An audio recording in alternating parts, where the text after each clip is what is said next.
Hello hi ನಮಸ್ಕಾರ, welcome to food media. ನಾನು ಶರತ್ ಕುಮಾರ್. ಸ್ನೇಹಿತರೆ, ಈಗ ಮಳೆಗಾಲ ಸ್ಟಾರ್ಟ್ ಆಯ್ತು ಅಂತಂದರೆ ಮನೆ ಸುತ್ತ ನೀರು ನಿಲ್ಲುತ್ತೆ. ಈ ನೀರಿನಿಂದ ಸೊಳ್ಳೆಗಳು ಉತ್ಪತ್ತಿ ಆಗುತ್ತೆ. ಈ ಸೊಳ್ಳೆಯಿಂದಾಗಿ ಮಲೇರಿಯಾ, ಡೆಂಗ್ಯೂನಂತಹ ಜ್ವರಗಳು ಬರುತ್ತೆ. ಸ್ನೇಹಿತರೆ, ನಾವು ಈ ಡೆಂಗ್ಯೂ ಮತ್ತು ಮಲೇರಿಯಾಕ್ಕೆ ಈಸಿಯಾಗಿ ಮನೆಮದ್ದು ಮಾಡಬಹುದು. ಇದು ಕೇವಲ ಡೆಂಗ್ಯೂ ಮತ್ತು ಮಲೇರಿಯಾಕ್ಕಲ್ಲದೆ ಬೇರೆ ಬೇರೆ ರೋಗಗಳಿಗೆ ಒಂದೊಳ್ಳೆಯ ಔಷಧಿಯಾಗಿ ಪರಿಣಮಿಸುತ್ತೆ. ಈ ಮನೆಮದ್ದು ಯಾವುದು, ಇದು ನಾವು ಹೇಗೆ ತಯಾರು ಮಾಡ್ಬೋದು, ಹಾಗೆ ಇದರಿಂದ ಏನೆಲ್ಲ ಬೆನಿಫಿಟ್ಗಳಿದೆ, ಪ್ರತಿಯೊಂದು ನಾವು ಈ ವಿಡಿಯೋಲಿ ನಿಮ್ಗೆ ತಿಳಿಸ್ಕೊಡ್ತೀನಿ. ಅದಕ್ಕಿಂತ ಮುಂಚೆ ನೀವು ನಮ್ಮ ಚಾನಲ್ಗೆ ಹೊಸಬರಾಗಿ ದಯವಿಟ್ಟು ಸಬ್ಸ್ಕ್ರೈಬ್ ಮಾಡಿ, ಹಾಗೆ ಪಕ್ಕದ ಬೆಲ್ ಐಕನ್ ಕ್ಲಿಕ್ ಮಾಡಿ ಆಲ್ ಆಪ್ಷನ್ ಸೆಲೆಕ್ಟ್ ಮಾಡ್ಕೊಳ್ಳಿ. ನಮ್ಮ ಬೆಲ್ ಐಕನ್ ಕ್ಲಿಕ್ ಮಾಡಿ ಆಲ್ ಆಪ್ಷನ್ ಸೆಲೆಕ್ಟ್ ಮಾಡ್ಕೊಳ್ಳೋದ್ರಿಂದ ನಮ್ಮ ಪ್ರತಿಯೊಂದು ವಿಡಿಯೋಗಳ ನೋಟಿಫಿಕೇಶನ್ ಪಡಿಬೋದು, ಹಾಗೆ ವಿಡಿಯೋ ಮಿಸ್ ಮಾಡಿದ್ರೆ ನೋಡಲು ಸಹ ಬಹುದು. ಸ್ನೇಹಿತರೆ, ನಾನಿವತ್ತು ನಿಮಗೆ ಹೇಳಿಕೊಟ್ಟಿರುವಂಥದ್ದು ಪಪ್ಪಾಯ ಎಲೆಯ ಬಗ್ಗೆ. ನಾವು ಹಿಂದಿನ ವಿಡಿಯೋದಲ್ಲಿ ಪಪ್ಪಾಯ ಬಗ್ಗೆ ಕೇಳಿದ್ವಿ. ಪಪ್ಪಾಯದಿಂದ ಏನೆಲ್ಲ ಬೆನಿಫಿಟ್ಗಳಿದೆ, ಪಪ್ಪಾಯ ತಿನ್ನೋದ್ರಿಂದ ಏನೆಲ್ಲ ಒಳ್ಳೆಯದು, ಪ್ರತಿಯೊಂದರ ಬಗ್ಗೆ ನಾವು ತಿಳ್ಕೊಂಡಿದ್ದೀವಿ. ಇವತ್ತಿನ ವಿಡಿಯೋದಲ್ಲಿ ನಾವು ಪಪ್ಪಾಯ ಎಲೆಯ ಬಗ್ಗೆ ಸಹ ತಿಳ್ಕೊಳ್ಳೋಣ. ಈ ಪಪ್ಪಾಯ ಎಲೆಯಿಂದ ಏನೆಲ್ಲ ಬೆನಿಫಿಟ್ಗಳಿದೆ, ಹಾಗೆ ಈ ಪಪ್ಪಾಯ ನಮಗೆ ಎಷ್ಟು ಒಳ್ಳೆಯದನ್ನು ನಾನು ನಿಮಗೆ ತಿಳಿಸ್ಕೊಡ್ತೀನಿ. ಈ ಪಪ್ಪಾಯ ಎಲೆ ಡೆಂಗ್ಯೂ ಜ್ವರಕ್ಕೆ ಒಂದು ನೈಸರ್ಗಿಕವಾದಂತಹ ಮನೆಮದ್ದು. ಹಿಂದಿನವರು ಪಪ್ಪಾಯ ಎಲೆಯ ಗಿಡಮೂಲಿಕೆಯ ಅಂಶಗಳನ್ನು ತಿಳಿಸ್ಕೊಟ್ಟಿದ್ದಾರೆ. ಪಪ್ಪಾಯ ಎಲೆಯ ಬಗ್ಗೆ ಆಯುರ್ವೇದದಲ್ಲಿ ಸಹ ಉಲ್ಲೇಖ ಇದೆ. ಪಪ್ಪಾಯ ಎಲೆ ರಸವು ತುಂಬ ಕಹಿಯಾಗಿರುತ್ತೆ, ಆದರೆ ಇದರಿಂದ ಹಲವಾರು ಲಾಭಗಳಿವೆ. ನಮ್ಮ ದೇಹದ ರಕ್ತದ ಕಣವನ್ನು ಹೆಚ್ಚಿಸುವಲ್ಲಿ ಸಹ ಇದು ಸಹಕಾರಿಯಾಗುತ್ತೆ. ನಾವು ಪಪ್ಪಾಯ ರಸವನ್ನು ಹೇಗೆ ತಯಾರು ಮಾಡೋದಂತ ನೋಡೋಕ್ಕಿಂತ ಮುಂಚೆ ಈ ಪಪ್ಪಾಯ ರಸವನ್ನು ಅಥವಾ ಪಪ್ಪಾಯ ಜ್ಯೂಸನ್ನು ಕುಡಿಯೋದ್ರಿಂದ ನಮ್ಮ ದೇಹಕ್ಕೆ ಏನೆಲ್ಲ ಲಾಭಗಳಿದೆ ಅಂತ ಮೊದಲು ನೋಡೋಣ. ಸ್ನೇಹಿತರೆ, ಈ ಪಪ್ಪಾಯ ಎಲೆಯಲ್ಲಿ ಕ್ಯಾರೋಕೆನ್ ಮತ್ತು ಪಪೈನ್ ಎನ್ನುವ ಒಂದು ಅಂಶ ಇದೆ.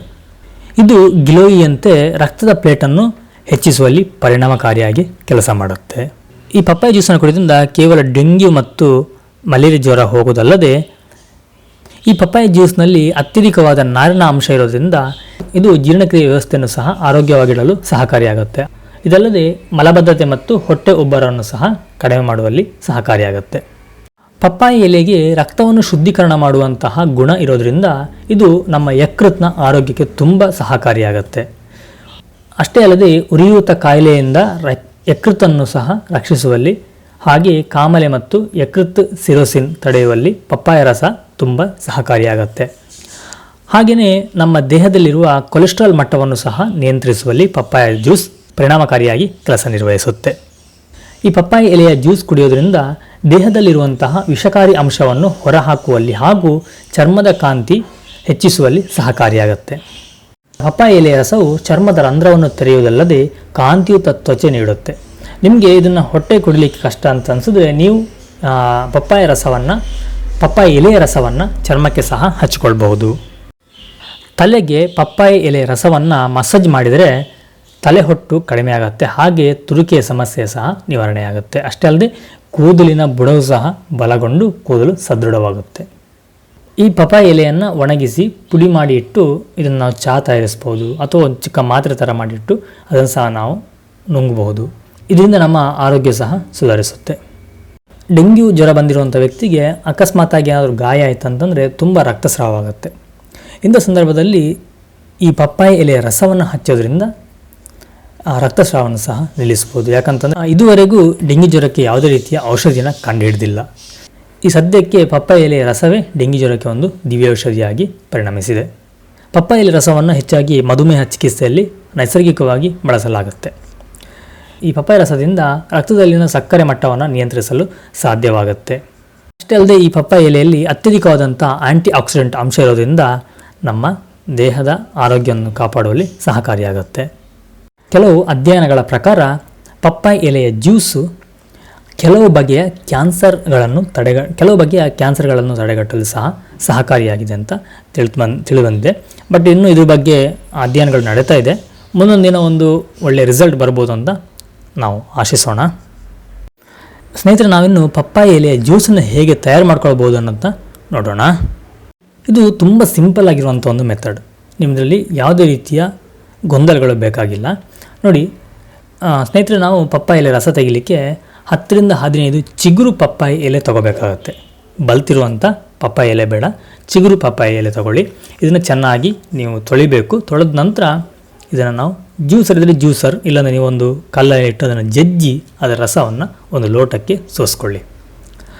ಇದನ್ನು ನೀವು ಹಾಗೆ ಸಹ ಕುಡಿಬೋದು ಅಥವಾ ಫ್ರಿಜ್ನಲ್ಲಿಟ್ಟು ಕುಡಿಬಹುದು. ಇದಕ್ಕೆ ಸ್ವಲ್ಪ ರುಚಿ ಇಲ್ಲ, ಇದಕ್ಕೆ ಕಹಿ ಇರುತ್ತಲ್ವ, ಹಾಗಾಗಿ ರುಚಿ ಬರಲಿಕ್ಕೆ ಕಲ್ಲುಪ್ಪು, ಲಿಂಬೆರಸ ಮತ್ತು ಹುರಿದ ಜೀರಿಗೆಯನ್ನು ಹಾಕಬಹುದು. ಇನ್ನು ಈ ಪಪ್ಪಾಯ ಎಲೆ ರಸವನ್ನು ಡೆಂಗಿ ಜ್ವರಕ್ಕೆ ಹೇಗೆ ತಗೋಬೇಕು ಅನ್ನೋದು ತುಂಬ ಜನಕ್ಕೆ ಗೊಂದಲ ಇದೆ. ಈ ಗೊಂದಲಕ್ಕೆ ನಾನೊಂದು ಇಲ್ಲಿ ಪರಿಹಾರ ಹೇಳ್ತೀನಿ. ಸ್ನೇಹಿತರೆ, ಗೊಂದಲ ಬೇಡ. ಡೆಂಗಿ ಜ್ವರ ಇರುವಂಥ ರೋಗಿ ದಿನಕ್ಕೆ 25 ಮಿಲಿ ಪಪ್ಪಾಯ ಎಲೆ ರಸವನ್ನು ನೀರಿನೊಟ್ಟಿಗೆ ಮಿಕ್ಸ್ ಮಾಡಿ ಕುಡಿಬೇಕಾಗತ್ತೆ. ನೀವು 25 ಮಿಲಿ ಪಪ್ಪಾಯ ಎಲೆ ರಸ ತಗೊಂಡ್ರೆ 25 ಮಿಲಿ ನೀರನ್ನು ಹಾಕಿ ಕುಡೀರಿ. ಯಾಕಂದರೆ ಪಪ್ಪಾಯ ಎಲೆ ರಸ ಸಹ ನಮ್ಮ ದೇಹಕ್ಕೆ ದುಷ್ಪರಿಣಾಮಗಳನ್ನು, ಸೈಡ್ ಎಫೆಕ್ಟ್ಗಳನ್ನು ನೀಡುತ್ತೆ. ನಾನು ನಿಮಗೆ ಹೇಳ್ತೀನಿ ಯಾವುದ್ಯಾವುದು ಅದರಿಂದ ಸೈಡ್ ಎಫೆಕ್ಟ್ಗಳು ಬರುತ್ತೆ ಅನ್ನೋದನ್ನ. ಸ್ನೇಹಿತರೆ, ನಾವು ಪಪ್ಪಾಯ ಎಲೆಯ ಜ್ಯೂಸ್ ಕುಡಿಯೋದ್ರಿಂದ ಏನೋ ಸೈಡ್ ಎಫೆಕ್ಟ್ಗಳಿದೆಯಾ ಅಂತ ನೋಡೋಣ. ಇದರಲ್ಲಿ ಹೆಚ್ಚಾಗಿ ಸೈಡ್ ಎಫೆಕ್ಟ್ ಕಂಡು ಬರೋದು ನಮ್ಮ ಕಿಡ್ನಿಯ ಮೇಲೆ. ನೀವು ಲೆಕ್ಕಕ್ಕಿಂತ ಅತಿ ಹೆಚ್ಚಾಗಿ ಏನಾದರೂ ಪಪ್ಪಾಯ ರಸವನ್ನು ಸೇವಿಸಿದರೆ ಕಿಡ್ನಿಯ ಸಮಸ್ಯೆ ಬರುವಂತಹ ಸಂದರ್ಭಗಳು ಇದೆ. ಅದಲ್ಲದೆ ನಮ್ಮ ದೇಹ ಹೀಟ್ ಆಗುವಂಥ, ಅಂದರೆ ಉಷ್ಣ ಆಗುವಂತಹ ಸಾಧ್ಯತೆಗಳು ಸಹ ಇದೆ. ಇದು ಬರುತ್ತೆ ಅಂತ ಹೇಳಲ್ಲ, ಒಬ್ಬರೊಬ್ಬರ ದೇಹದ ಪರಿಸ್ಥಿತಿಯ ಮೇಲೆ ಇದು ಅವಗುಣವಾಗಿರುತ್ತೆ. ಸ್ನೇಹಿತರೆ, ನೀವು ಎಷ್ಟು ಜನ ಪಪ್ಪಾಯ ಜ್ಯೂಸ್ನ ಕುಡಿದಿದ್ದೀರಿ ಅನ್ನೋದನ್ನು ನನಗೆ ಕಮೆಂಟಲ್ಲಿ ತಿಳಿಸಿ. ಸ್ನೇಹಿತರೆ, ನೋಡಿದ್ರಲ್ಲ, ಇದಿಷ್ಟು ಈ ಪಪ್ಪಾಯ ಗಿಡದ, ಈ ಪಪ್ಪಾಯ ಎಲೆಯ ಮಾಹಿತಿಯಾಗಿತ್ತು, ಹಾಗೆ ಬೆನಿಫಿಟ್ಗಳಾಗಿತ್ತು. ಈ ವಿಡಿಯೋ ನಿಮಗೆ ಇಷ್ಟ ಇದೆ ಅಂದ್ಕೊಳ್ತೀನಿ. ಇಷ್ಟ ಇದೆ ಒಂದು ಲೈಕ್ ಕೊಡಿ, ಹಾಗೆ ಚಾನಲ್ಗೆ ಸಬ್ಸ್ಕ್ರೈಬ್ ಮಾಡಿ. ನೀವು ಮಾಡುವಂಥ ಒಂದು ಲೈಕ್ ನಮಗೆ ತುಂಬ ಮೋಟಿವೇಶನ್ ಆಗುತ್ತೆ. ನಾವು ಇನ್ನೊಂದು ಒಳ್ಳೊಳ್ಳೆ ವೀಡಿಯೋಗಳನ್ನ ಮಾಡಲಿಕ್ಕೆ ಸಾಧ್ಯ ಆಗುತ್ತೆ. ಅದೇ ಪ್ರತಿಯೊಂದು ವೀಡಿಯೋದಲ್ಲಿ ಹೇಳ್ತಾ ಇದ್ದೀನಿ.